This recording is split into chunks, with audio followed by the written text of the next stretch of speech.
All right, we're back with more CFP coverage, and in this one, I'll be covering the CFP semifinal games leading up to the eventual national championship game. And boy, they were all types of crazy for different reasons. To start it out, I suppose the most compelling matchup of the two between number 10 Miami and number 6 Ole Miss at the time. And I mean, coming into it, you had Ole Miss rolling like crazy.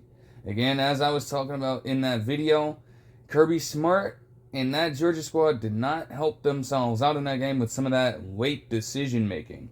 But what you saw is exactly what you got from that specific Ole Miss team as they were advertised coming into it. They turned it up in the second half, led by a pretty damn good performance from Trinidad Chambliss, and not to mention Wallace III. A lot of other core contributors on that team gelling together at the right times in making the most of those opportunities. It's one thing to have a team make those terrible decisions, but they mean absolutely nothing if you don't capitalize on them at all, if you continue to allow them to get away with those mistakes and ultimately come away with the win regardless. And Ole Miss, with their dynamic offense, was not having it. Although entering this game, they would need a tremendous amount of work from their defense to overcome this specific challenge. Because Miami, on their end, certainly got it. Throughout this entire CFP, they've been looked at as the underdog. I don't think that people were expecting a lot out of this team. Of course, they figured the defense was championship caliber, but I guess you can have people come out and say they felt as though offensively they were going to be held back by a good amount of their limitations on that side of the football. It has not hurt them one bit. Their defense is just pretty much at all positions on the field filled with elite level talent.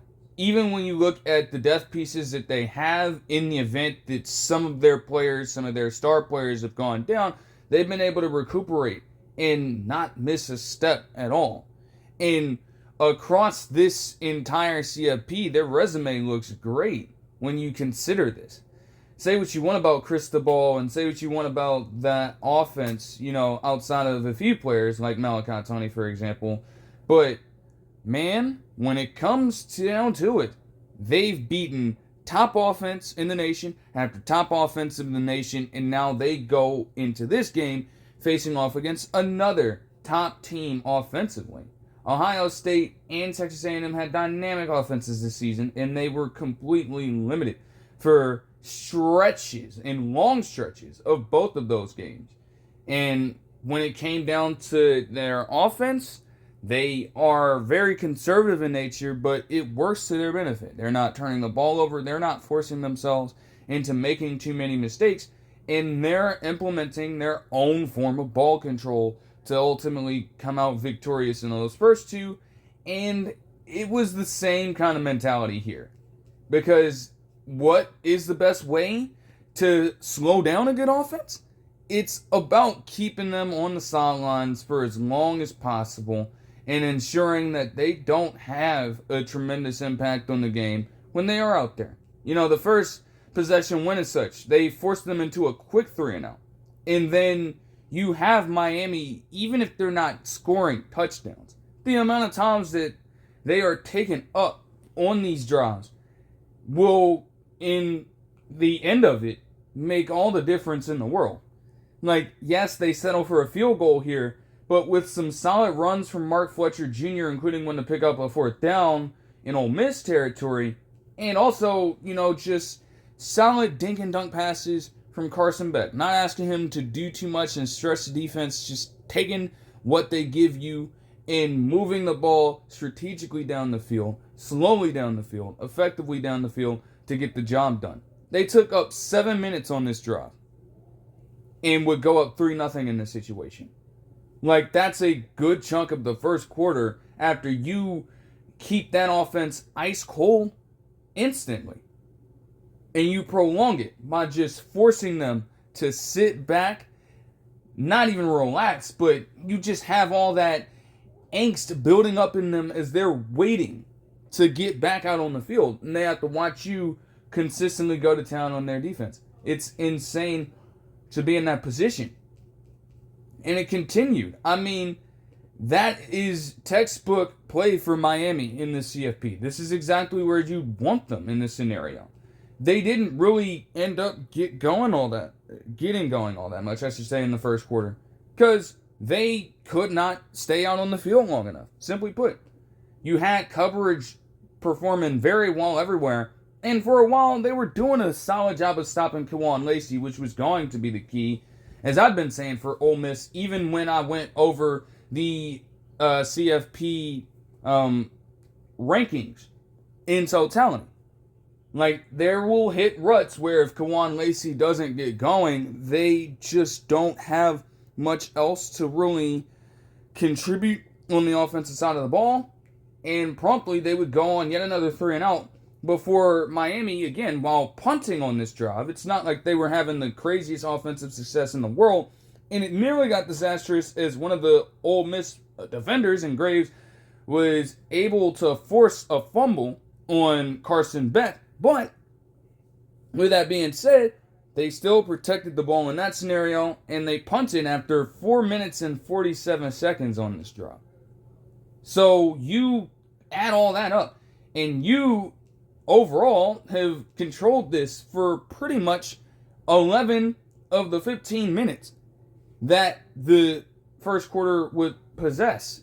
And it's just to have that go down against a team that, coming out of the Georgia game, was red hot in that second half. That is the perfect counter to slow down that kind of momentum. The thing is, with Ole Miss, they are too dangerous of an offense to where you can't hold them down forever. All it took was one 73-yard burst from Kawan Lacey. Just one burst from him to essentially open up the second quarter to get them right back in the ball game. Just a matter of like 10 fucking seconds. That's how crazy the shit can get. Like, again, defensively, they're great. But, man, they blocked for Kawan Lacey so well on this play. The hole to the left side was so wide open that, honestly, once he caught that second gear, man, once he shifted into that, there was absolutely no way anybody was catching up with him. I'm not going to lie to you. And it's hard. It's crazy, too. Like, Kawan Lacey in this situation, because they mentioned that he's a transfer, and honestly, with the season he's had overall, what a damn good pickup out of the portal he was. Same with Chambliss. You could argue for this Rebels unit, but man, like, I'm pretty sure he is eligible for the draft. I don't know if he's going to enter it or not, but that would be interesting to see, man, because he has honestly, very much so, upped his stock. Okay, as I'm seeing right here, he's only 19. Oh my gosh. So he might have a couple more years of eligibility at the very least. And yo, I ain't gonna lie. Man, if he keeps this going, he could be something crazy in the combine process and pre-draft process, everything like that. But as for Miami, that didn't deter them from their ball game. And I think that's the most telling thing. Yes, their offense would be challenged in terms of having to go toe-to-toe with this unit and potentially score for score as this game would go on. But they still did some of the same stuff that they've been doing the whole time. At no point did it feel like Ole Miss could get this Miami team somewhat uncomfortable. They just kept on churning long drives down the field.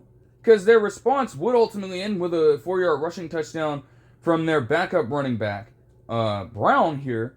But it took them a 7-minute, 41-second drive to get it done. Simply by playing their brand of football. Just establishing a little bit of a rhythm. Not trying to go over the top with any of their play calls. Just keeping the defense on their toes. And capitalizing on, honestly, some potential recklessness from the defense.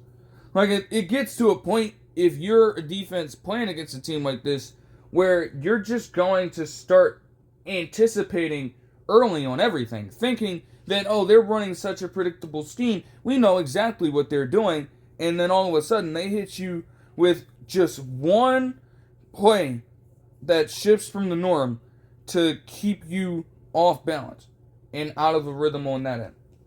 So it was perfect for Miami at this point.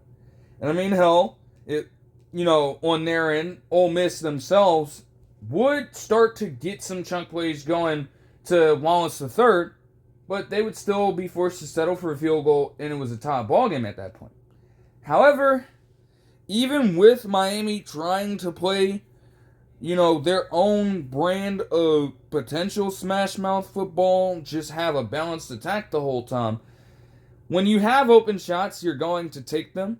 And inexplainably, as I was watching it in post, because again, still don't have the opportunity to watch these games live at the moment, but watching it in post and seeing how wide open this wide receiver in Marion was for them down the field, at that point, you got to take the shot.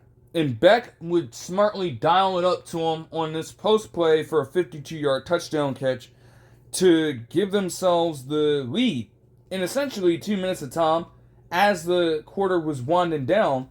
And I mean, hey, it looked like if they handled this accordingly, they could potentially be up by more than a single possession if they got the stops that they needed.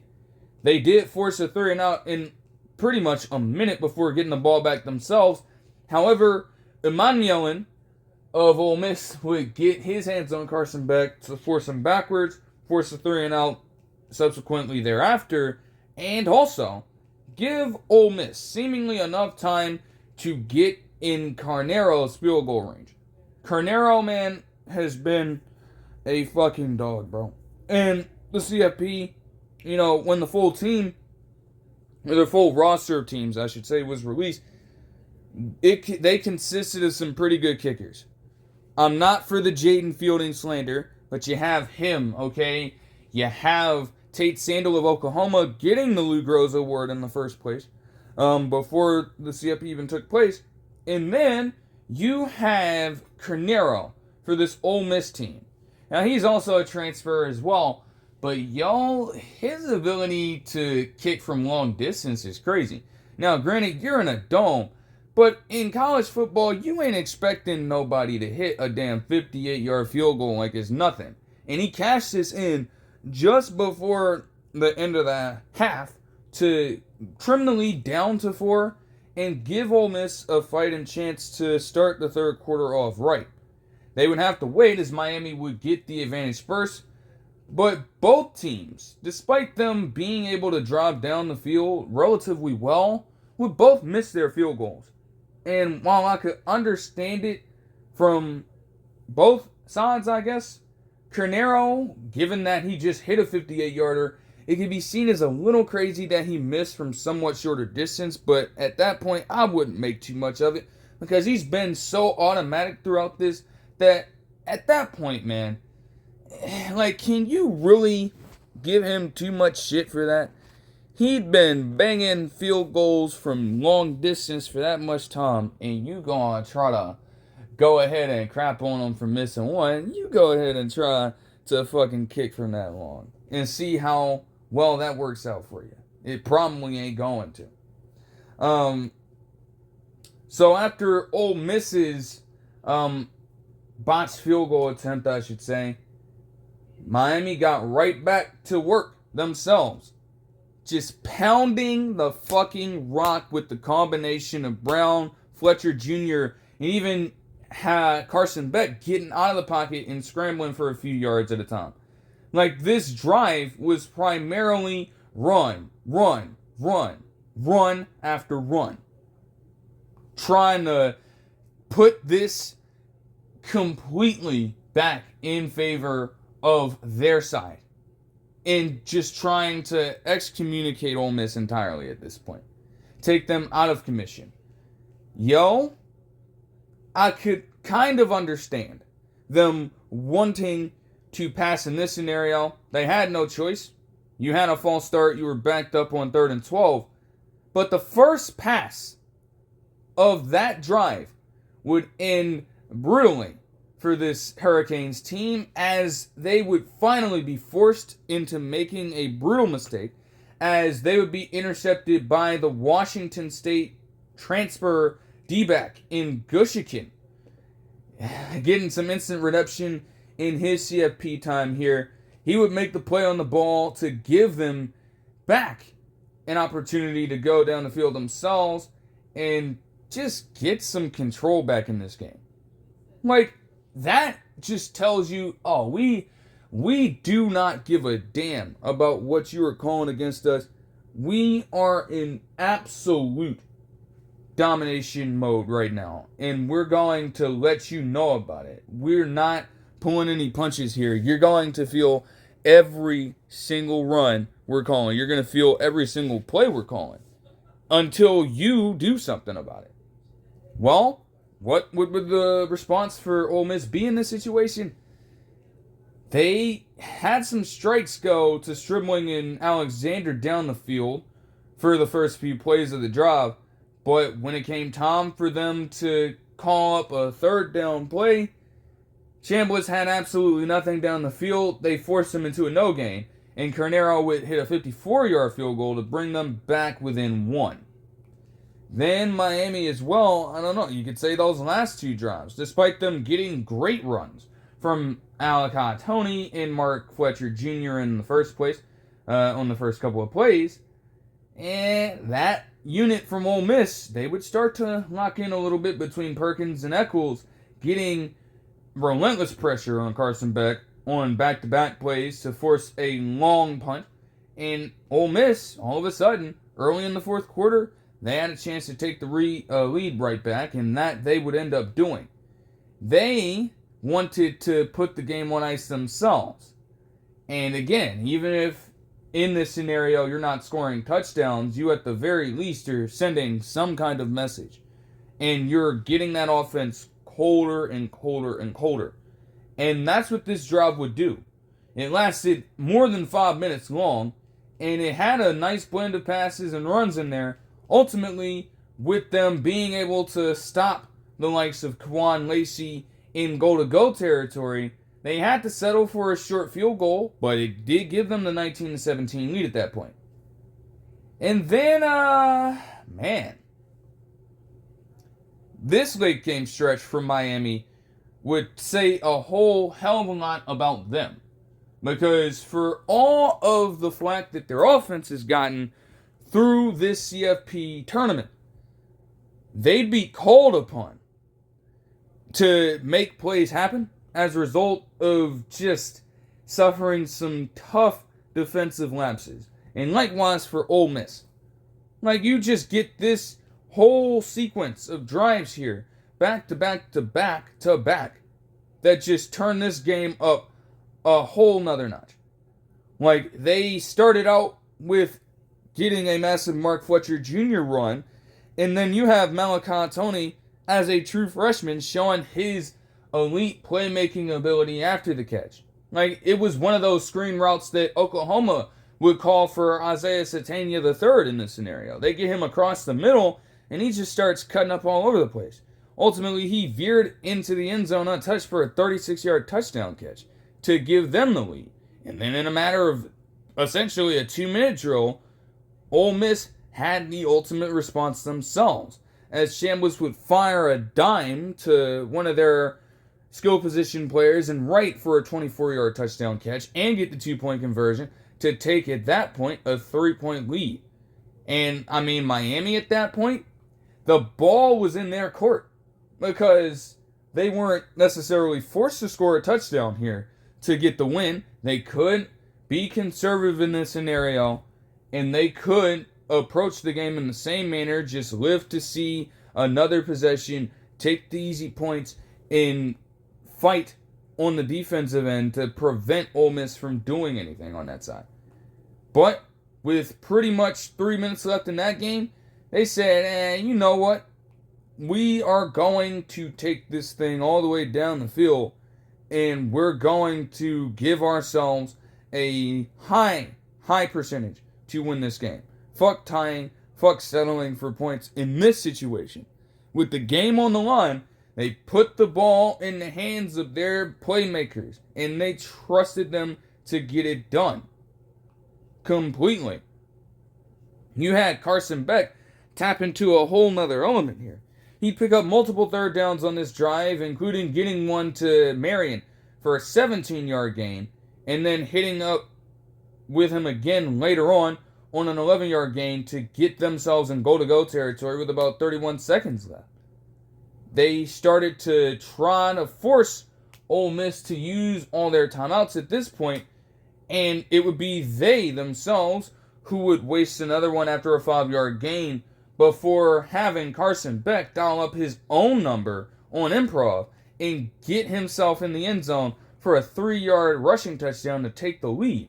At that point, yeah, Ole Miss had about 18 seconds left, but once they did end up getting into Miami territory, they couldn't do much of anything. Again, granted, if this was a 3-point ball game, they could easily lean on Carnero from the 35-yard line, but with it being a 4-point game, they had no other choice but to try to go for a touchdown. And I ain't gonna lie, this play would come under a lot of fire. You, in real time, as I would see in other places, had an ESPN rules analyst kind of, I guess, allude to the notion of this play being pass interference or whatever like that. And it just wasn't the case at all. The play would stand as it was because what ended up happening is, Stribling was in the area, but it was slightly out of reach for him to grab. Whatever contact might have been there, it wasn't truly anything that could throw him off of trying to go for the ball, because it wasn't really in range in the first place. But man, with the window that was there, it looked as though he could have come down with it if it was thrown any better. And, hey, it's tough to have a game go down to the wire like that and come out on the losing end. But it's not something that the Hurricanes would have to deal with, as they would win 31-27 in this game. As for the numbers here, Carson Beck would throw for 268 yards, 2 touchdowns, and an interception on 62.2% completion. Mark Fletcher Jr. had 22 rushes for 133 yards. Absolute dog. Marion had 7 receptions for 114 yards and a touchdown. And Malachi Toney had 5 receptions for 81 yards and another receiving touchdown, as I mentioned. As for Ole Miss, Trinidad Chambliss had 277 passing yards along with a touchdown and 62.2% completion as well. The quarterback play was great in this game. Ole Miss was far less, willing to run the football in this scenario. Hell, you think about it. They had 50 runs, Miami did. Meanwhile, Kawan Lacey led their rushers with 103 rushing yards on 11 attempts, and their team had just 121 yards on the ground with 21 carries. Again, at that time of possession is something crazy. That the total plays, something crazy. They had this ball, despite Ole Miss being able to get on the board that frequently. When you have the ball for essentially under 19 minutes, and Miami had 41 minutes and 22 seconds of time of possession, that was by and large the difference here. And hell, you saw it pretty much represented well by the last drive. They are getting that close in range, and if they had any more time left on the clock, who knows what the Rebels could have done in that scenario. But by that point, there just wasn't much left to do anything. They not only have that defensive ability, but they put together what might have been, quite frankly, their best offensive performance of the CFP to this point. Not just in terms of points, but in a number of different metrics. It's insane to see it come together like that. And Miami would write that into getting themselves a bid in the national title game. Ole Miss has a lot going on, and as with pretty much every team that has gone through a loss here, they've had some players decide, okay, I'm going to enter the draft or I'm going to enter the transfer portal. Although I have seen multiple things about it. I can just explain it right here and now. There is apparently a situation going on with Trinidad Chambliss where he is being denied a 6 year of eligibility. Initially, it was thought that he was going to come back and return for another year. However, the NCAA is intervening in some fashion, and they are essentially taking this up to court, per se, to have a, confirmed ruling on this right now. So his status in terms of being able to come back next year is up in the air, and that would suck. Again, coming from that situation in FCS football to work your way up to this spot and put together a masterful season, even if it didn't end in the way you would hope that it would. And now, all of a sudden, when you try to get a 5th year, and again, he's not the only one.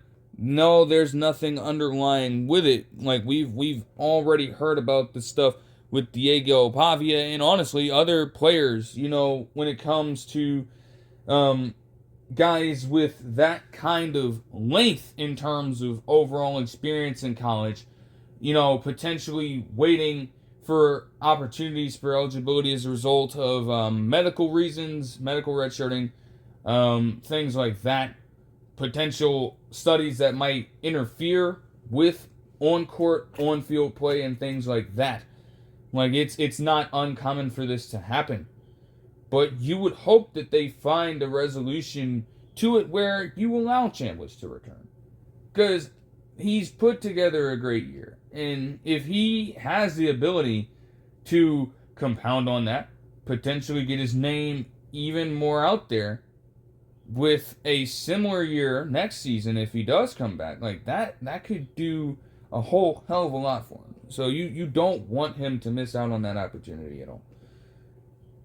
Then, for the Friday game, you have this Indiana-Oregon match. And, bruh, I recently watched it in post. I was holding it off, but even when I was tracking it live, I'm like, damn. Like, we can't even go through this through a full play-by-play perspective. But what you have to understand is this. Indiana might actually fuck around and win the entire thing.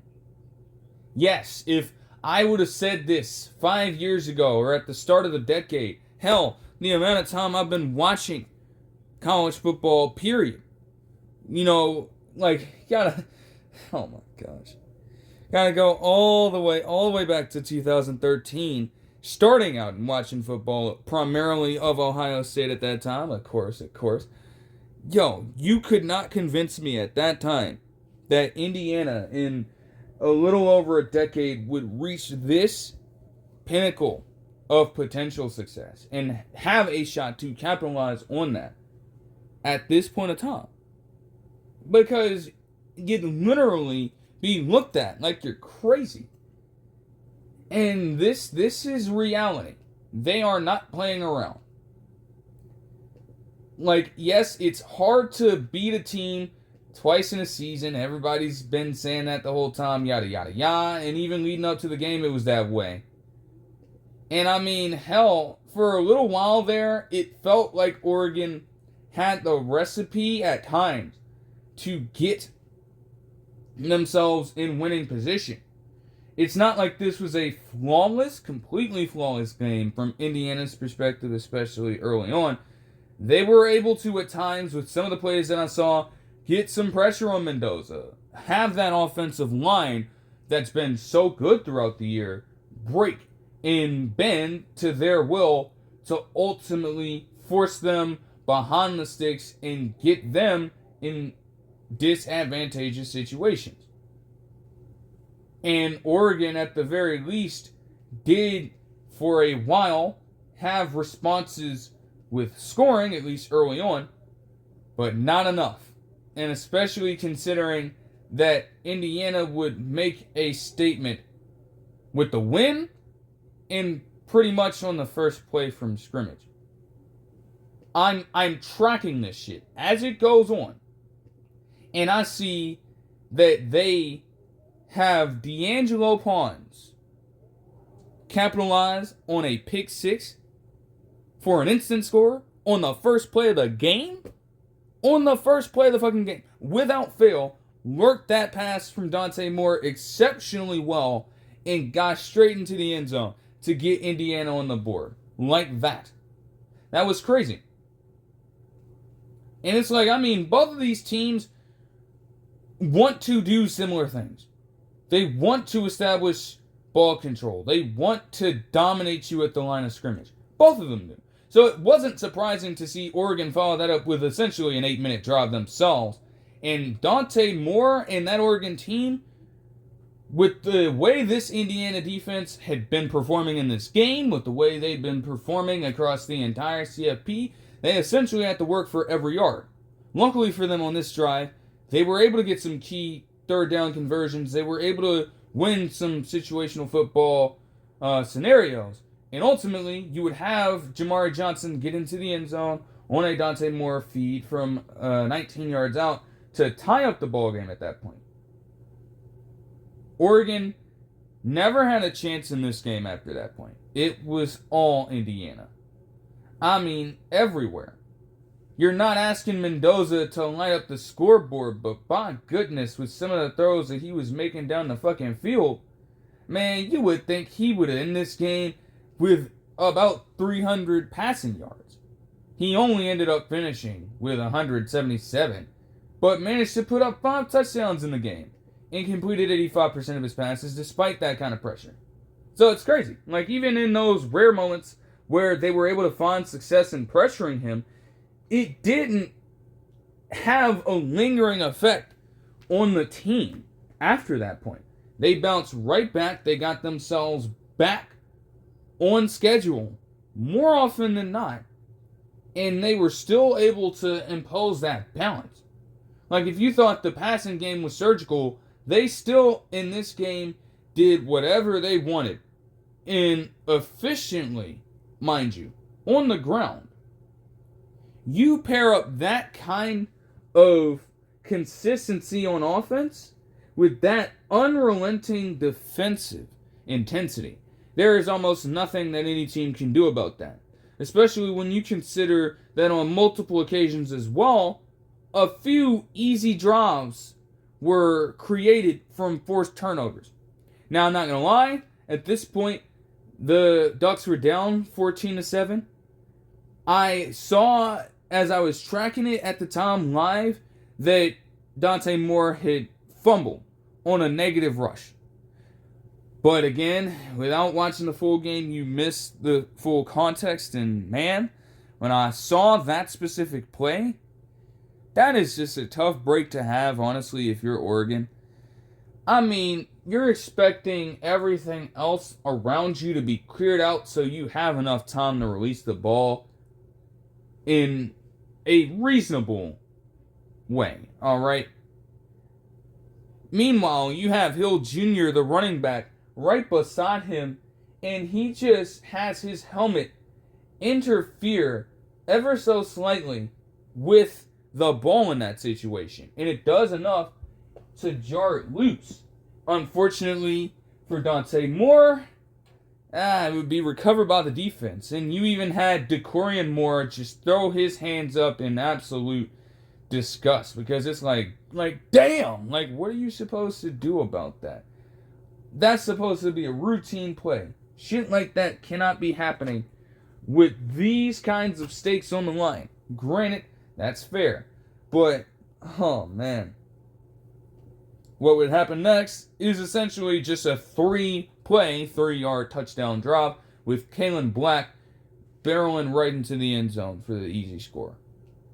And they just never, at any point in this game, were able to establish control. It never happened for them. Like, Indiana was truly having their way with them at that point. This Becker touchdown pass saw him moss a man over the top. I don't know about him being particularly fast. You know, I was watching it in post, and they kept on highlighting his track speed and things like that. I will say, though, they are right in that he has emerged. He has emerged throughout the course of the season. That's fair. You know, a lot of the focus for a while had been on Elijah Surratt and Warranted, right? But between the likes of Becker and Omar Cooper Jr. since that Penn State game, especially when you look at that catch from Omar Cooper Jr., dear goodness, those guys have gotten a lot of attention. And still, you have the focus on all of those guys. Believe me, they would get fed as they would proceed to go up by 35-7 score at halftime. It would continue as they had a just gut-punching drive to open the third quarter, ending with E.J. Williams Jr. getting a 13-yard touchdown catch for free over the middle, because at that point, they are genuinely distracted. You're watching everybody else. You're trying to have bodies on Becker. You're trying to have bodies on Elijah Surratt. And Cooper Jr. as well could also be a guy that you have to look out for low-key. Leaves nobody on E.J. Williams Jr. at that point. So, boom. 42-7 at that point. Man, this was interesting. So, Oregon would get themselves a nice 71-yard run from Hill Jr. to set up a rushing touchdown. But by that point, it was game over. Like, this got so damn bad that the score, essentially, by this specific Indiana drive, was 56-15. As Elijah Surratt would get another touchdown before Kalen Black got in from 23 yards out on a run where, again, nobody even touched the man, it felt like. Oregon decided to put up another touchdown drive out of vanity to make the end result what it ended up being with a 56-22 score. But real ones understand that that wasn't even close to what this game felt like and what the true score might have been, in a sense. Like, at every level, all three phases of the game, they are fucking threats. You didn't even have to hear that much from Radachach, and Radachach has proven to be a pretty good kicker for this team. They were effective in the run, surgical in the pass game. They just have it all going for them right now. And if they can maintain that with that kind of defense, they have themselves a tremendous, tremendous fucking shot. So, with that being said, Indiana and Miami will be, again, who would have expected that to be the matchup for the national championship game? I still don't know if I'm going to be able to watch that shit live, but that's going to be crazy. And again, as I said, Miami put together their best offensive night in the CFP. Last game against Ole Miss. That's fair. However, if you have Indiana facing off against them like this is going to be by far Miami's biggest challenge. By far. One could argue that it was Ohio State at the time. But man, they're catching fire like that, and you could say that their offense is a bit stronger. Their defense is right on par with them. This could get incredibly dangerous. Because it's like, I don't know. Like, I mean, I guess you could say that in a way, Ohio State, at points in that game, they were able to force the action on them and try to work themselves back into it, especially in the second half.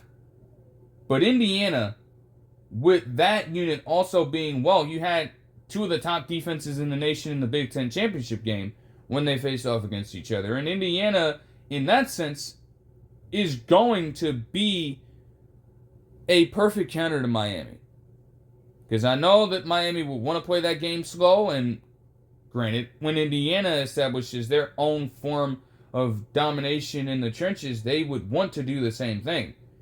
But defensively, They are trying to take everything from you. They ain't asking. They ain't allowing you to just coast your way through the entire game unscathed. They're going to make sure you feel every single fucking hit.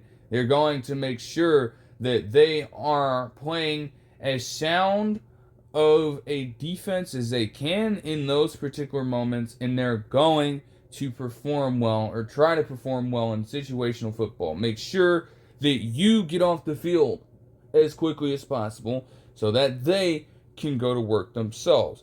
Like, it is an intriguing matchup to say the least, and man, no matter who wins in that scenario, man, y'all, those fan bases are going to be absolutely on cloud nine, especially for Indiana, a team who's never done it, a team who was, again, before this stretch of time, the absolute worst in terms of winning percentage, or at least one of the absolute worst in terms of winning percentage in FBS history. And they've reached this point now. It's insane to see what they've been doing. And I guess you have to give Cristobal his credit as well. Like, I think other people have been saying it as I've been watching a few sports shows here and there. Cristobal has had that reputation for such a long time where he just crumbles in the late months of the season and doesn't even get close to accomplishing anything on the year. Yet, he finally, it seems, has been able to turn it around, and he's got himself an opportunity to go out and win the entire thing. So when you look at it from that perspective, man, it's insane to see that go down. And, man, hey, bro. Like, no matter what happens, it is going to be so fucking interesting. But that'll do it for the game itself. In terms of some other developments, they deal mostly with the transfer portal. And I am not going to lie, I won't talk about that in full until we get over to another video. But I will say, in terms of just going through a few here and there. Well, firstly, I guess to just get it out of the way quickly, Oklahoma would hire Jason Witten as its tight ends coach, which I think is perfect for them. Like, they've kind of, I think Koenig is still going to be there for another year, and he would be a perfect person to try to pick up on some of those tendencies. If his goal is to try to be a possession tight end, it doesn't get much more possession tight end than Jason Witten. He knows the ins and outs of handling that kind of role on a team. So he's going to get the job done there. I have no doubt in that whatsoever. Absolute confidence that he'll be able to accomplish that with that team. But, man, okay, so I guess to start it out there with actual transfers, there have been a number of other things as well that came out from Pete Thamel's posts in terms of developments around college football. I just didn't end up getting them down, so I figure it doesn't make sense for me to try to look all out there for those right now. I can, review them in my own time and be fine. But, okay, yeah, let's just see a few developments here. To start it out, you had Cam Coleman of Texas recently commit, well, he would commit to Texas from Auburn. I think that is such a good move for him. I think that's such a good move for him. So, let's start there. One, with the way that Arch Manning had been playing over the past few games of the regular season, including the game against Michigan that I talked about in relation to the Kyle Whittingham hire in that particular video, right? He is looking as though he may actually get some warranted coverage in terms of, Heisman buzz and things like that for next season. The thing that had been holding Cam Coleman back for the entirety of his time at Auburn was the fact that he had nobody throwing him the ball. Nobody.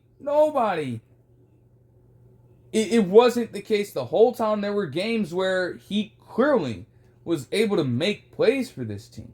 But let's be honest with ourselves. Between the likes of Jackson Arnold for most of the fucking season, and then dealing with Ashton Daniels down the stretch, who, again, has transferred to Florida State at this point, it's like, yo, you're getting so much inconsistency from that position that it's going to be hard for Cam Coleman to produce at the level that he would want to produce consistently enough. Like, even then, he still had an increase in production with 56 receptions for 708 yards and 5 touchdowns as a true sophomore last season. But it just was not the fit, the intent to get him the ball at Auburn was not there. And with what you're getting from him, potentially getting out of him at Texas as he transferred there on January 11th, yo, you are about to see something absolutely special. I'm going to tell you right now.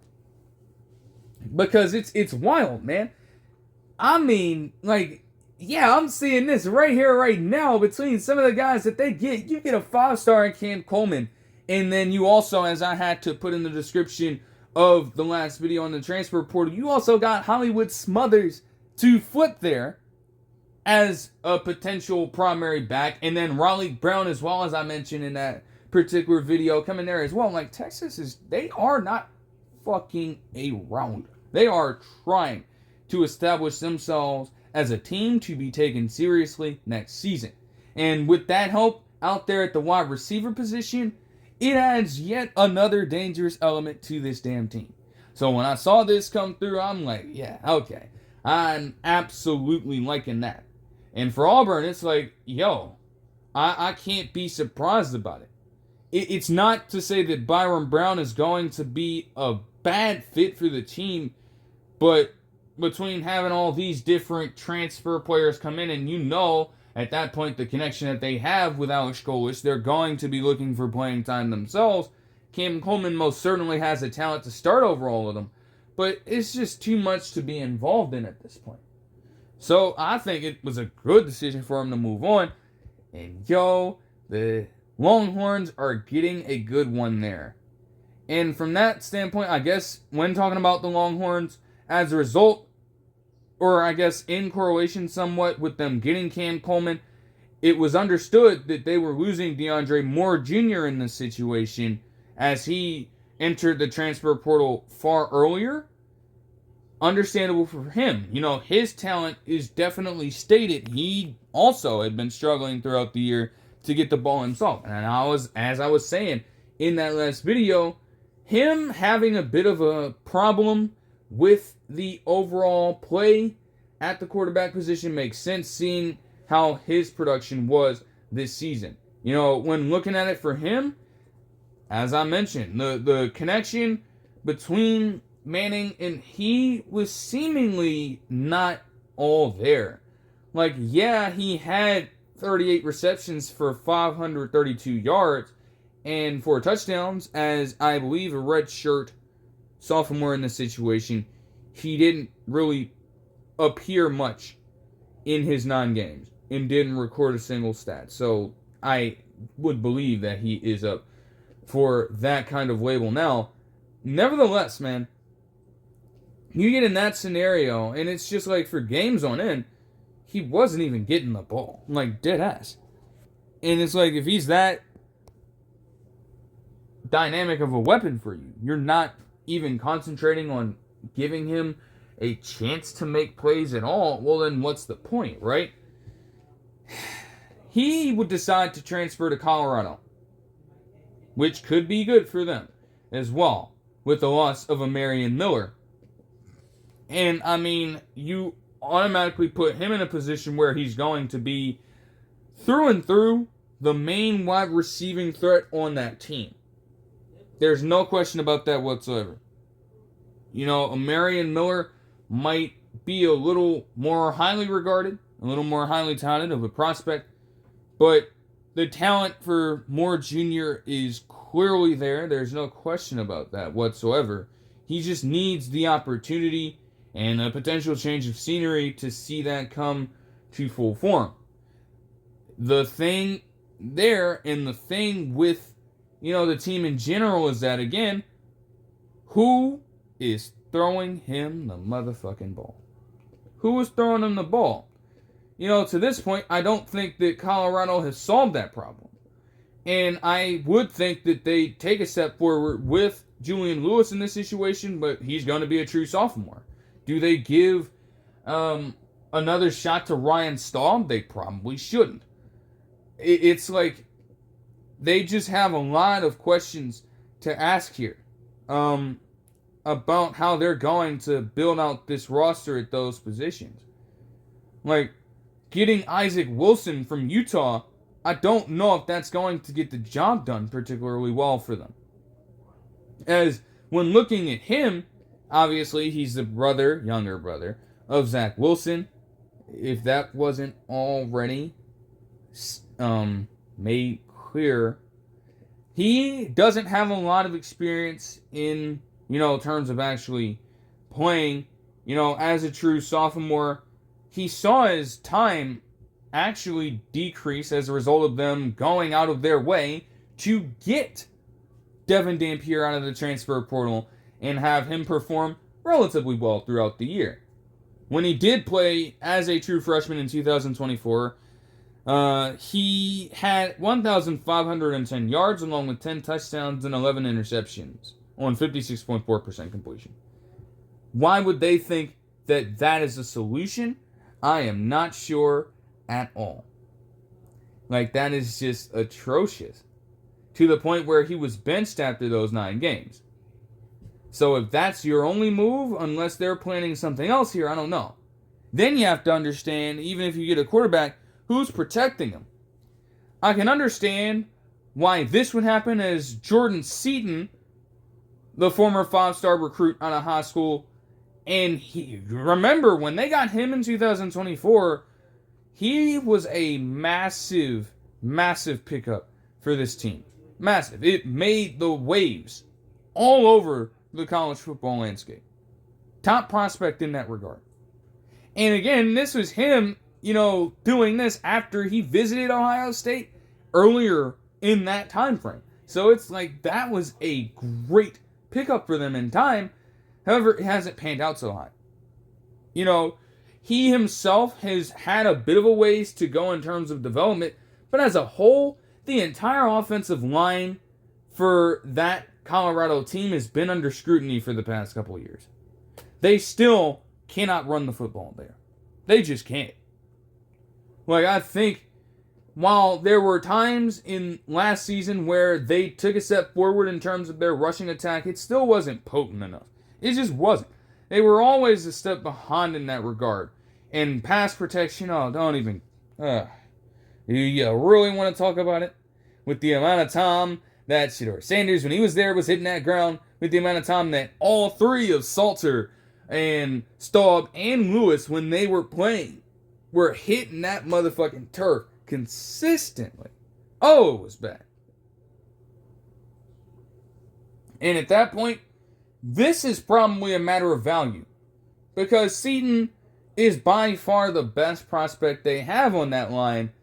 But if you feel as though you're not going anywhere with this team, you're going to have an understanding that your value is being wasted. So Seaton has, at least to this point, entered the transfer portal. And I'll have a crystal ball prediction on where he's going to end up. We don't even know for sure until, we potentially hear a report from his representation, and if it gets out to a college football insider like Pete Thamel or someone else, we don't know if he's going anywhere at this point. He could withdraw like a few other people have. But at the very least, he owes it to himself to look and see what is out there.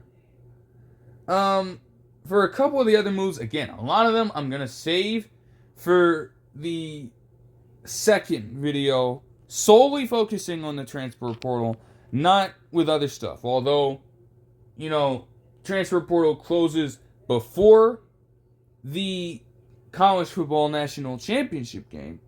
So I'm going to have to figure out scheduling that appropriately. But we'll get to that point when we get there. For a couple other moves, though, I think, quite frankly, the biggest move, and again, it ain't all about this position, but coming into this, Sam Leavitt, once he decided to enter the transfer portal, going all the way back when I first reported it in an earlier recap, at that point, man, he instantly became the top guy, the top recruit in transfer portal, in this current transfer portal pool, I should say. Throughout all this time, he'd went unsigned. He'd been looking around at different teams. He'd been, visiting different areas across the college football landscape.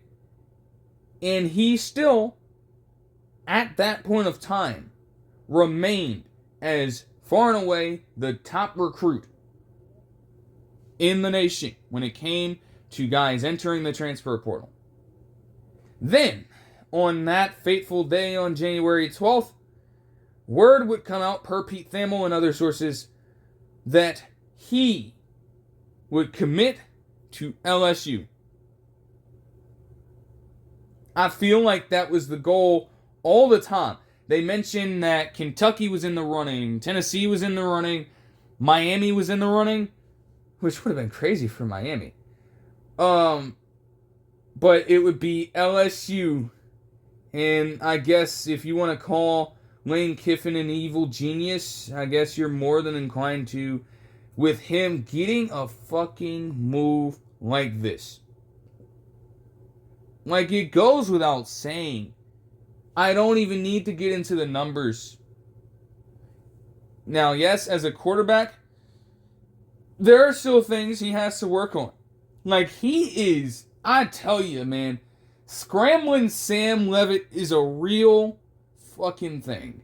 It's not to the extent that it is with Avery Johnson, but boy, it's close. There are so many times across a lot of the different games he was playing in when healthy. I think one that sticks out to me for damn sure, the game against Baylor last season. Yo, the amount of times you have him, even in situations where pressure's not coming his way, he sees something, some kind of breakdown in the defense, and he's just automatically scrambling like that. You can't make it up. That can be a good thing, especially when you're in situations where you're facing pressure. But to rely on that all the time could be a problem for Sam Leavitt, especially in cases where it's like, okay, not, how do I put this? Okay, I will say this.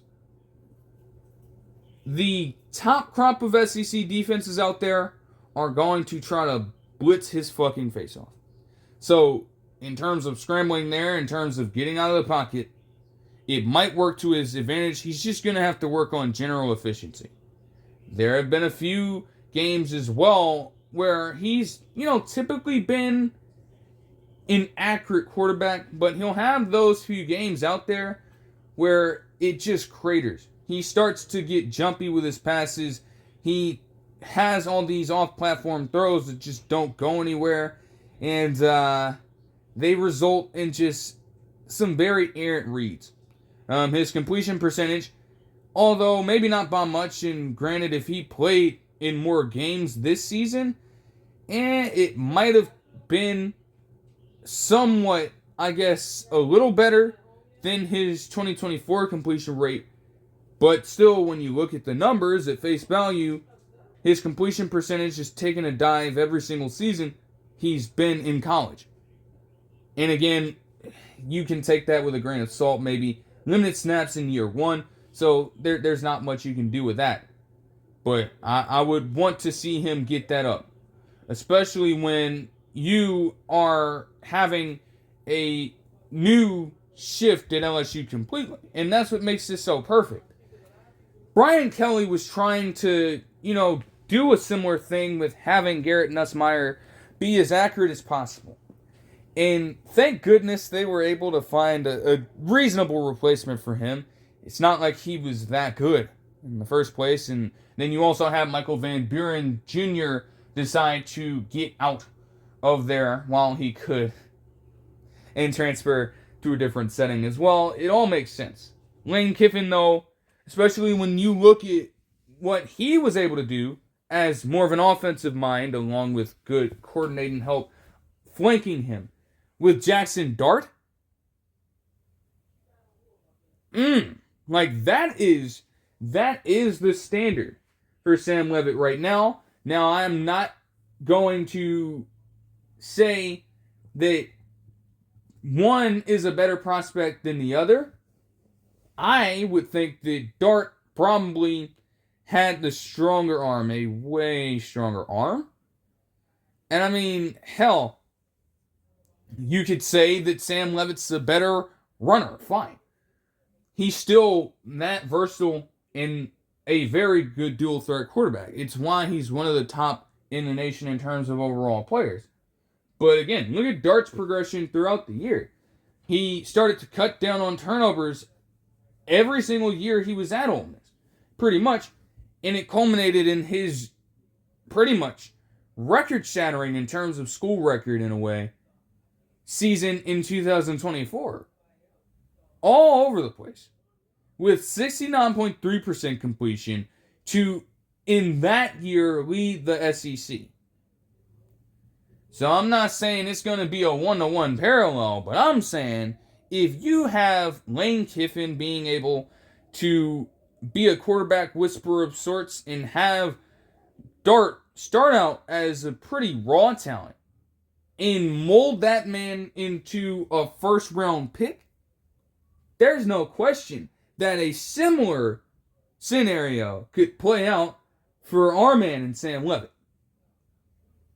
And with the talent that they have, because you could look at LSU as a whole, you can understand that they picked up Jace Brown at this point. You can understand that they have a recently backup quarterback flanking him as well. But all the moves.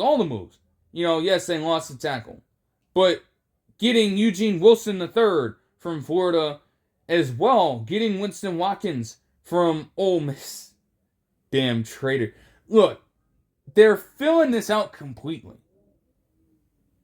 And you are compounding on all of that, with what is currently at this point the top transfer portal class in the nation as of the recording of this video. With that man right there, it's so damn crazy. Like, this team, through no faults of their own, with the presence of the man there himself and Kiffin, they're going to be instantly hated on by a number of different people. Especially Ole Miss guys. I don't think there's any question about that.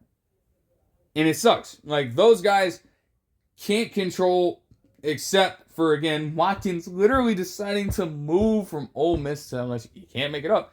That was going to be inevitable for some players, though. In other cases, they have no control over what Kiffin decided to do. They're honestly just trying to go out there and they're trying to play ball for a number of different reasons. For the passion of the game, some for money, not all. And to help provide for those around them, ultimately. And I mean, taking that into consideration, this team, despite being hated, they're going to be they project to be really fucking good next season. And an AP poll, in terms of preseason rankings, they don't mean everything, but they'll probably project as much too. I'm sure of it. I ain't gonna lie though. Again, I don't want to project anything. I don't want to throw anything out there. But at that point, with Seaton being a free agent, essentially, what's stopping him from conducting an interview with LSU right now and potentially going there? Like, yo, that would just make this class even more overpowered than it already looks to be with the amount of talent that they've gotten, with the kind of talent that they've gotten. And you potentially get yourself, again, as Herb Street said, during a broadcast, that I had seen after the game was live between Miami and Ole Miss. 5 stars are not everything. They aren't. You can't try to go 5-star for 5-star for 5-star and expect to find a quality team at every single facet. Because, sure, they can have the talent, but if there's no substance beyond that, you probably aren't going far. At the same time, to come away with multiple 5-star transfer players in one fell swoop at your program, that would be absolutely crazy. It just would. That has to be admitted. And to round it out, Oregon is in a little bit of the pickle because on the one hand, DeAndre Moore, a couple of days back, would declare that he would return for another season. And this comes after Dylan Raiola, a day or so before that, decided, you know what, I'm going to transfer to Oregon. Yeah. So that is an awkward scenario to be in, but, with some of the stuff that I've seen, and I'll have to take time out to read more into it. Apparently, Dylan Raiola is okay with taking a back seat to DeAndre Moore in the upcoming season, getting some time to rest, because quite frankly, even if he was still able to play, I don't know if Raiola would have been scheduled for a full return given the severity of his injury. Like, if it usually take about a year, he got injured late in the season for Nebraska. So I don't think he would have gotten a substantial amount of time with Oregon in his first year anyways. But it gives him a proper amount of time to rest up, learn the playbook, learn the system, and then be able to elevate his game next season. It's interesting because they kept on coming after the man for being, I guess, brash about his move to Nebraska or whatever.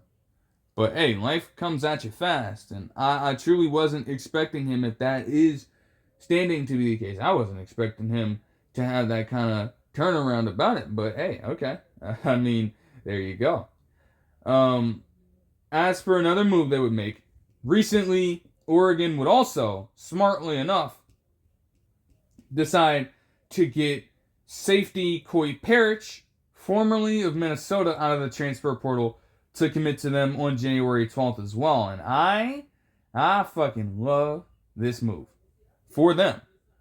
One, it already fills a gap instantly that they needed, because a few hours later, or at least sometime later, when looking at, because for Dylan Thieneman in this situation, looking at him, he would, yesterday, in fact, commit and declare to the NFL draft.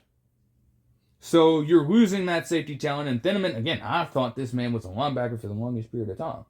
But you're losing a damn good safety, and you're automatically replacing him with a player who entered this, and as of the recording of this video, is still a top 12 player in the transfer portal overall, 4-star recruit, and he's got a lot of good qualities within himself. It's crazy to see. The man is Minnesota through and through. He was born in Minnesota, so it's interesting to see him move in that way. But man, Like, yo, looking at him in Minnesota and just hearing the way they talked about him in the game he had against Ohio State, which, interestingly enough, he had a visit with Ohio State before going. Again, you're gonna shop around, but hey, it's crazy. It is crazy. It's all coming together now. In that game that Minnesota had against Ohio State, like, even though it was not great for them offensively, Drake Lindsey got put through absolute hell in that game. And even when it came to their rushing attack, which was lethal, that was also limited, so that just made things exponentially worse for them. But Perich, even with Ohio State being able to find a little bit of a rhythm later on, there were plays that Perich made in this game where you're looking and you're thinking to yourself, like, hey, this man actually does have a tremendous amount of capability on the football field. And they mentioned as such throughout the course of the game. And it felt like at every moment they were explaining his background, his profile, and some of his strengths. He was making yet another play on the defensive side of the football. And it's hard to have those things stand out, recognizing that, I mean, you're going through that kind of competition, facing off in that kind of game. Defensively, it's tough. But he upped his game this year. He did have a drop-off in terms of overall interceptions, but he's got so much more to his game.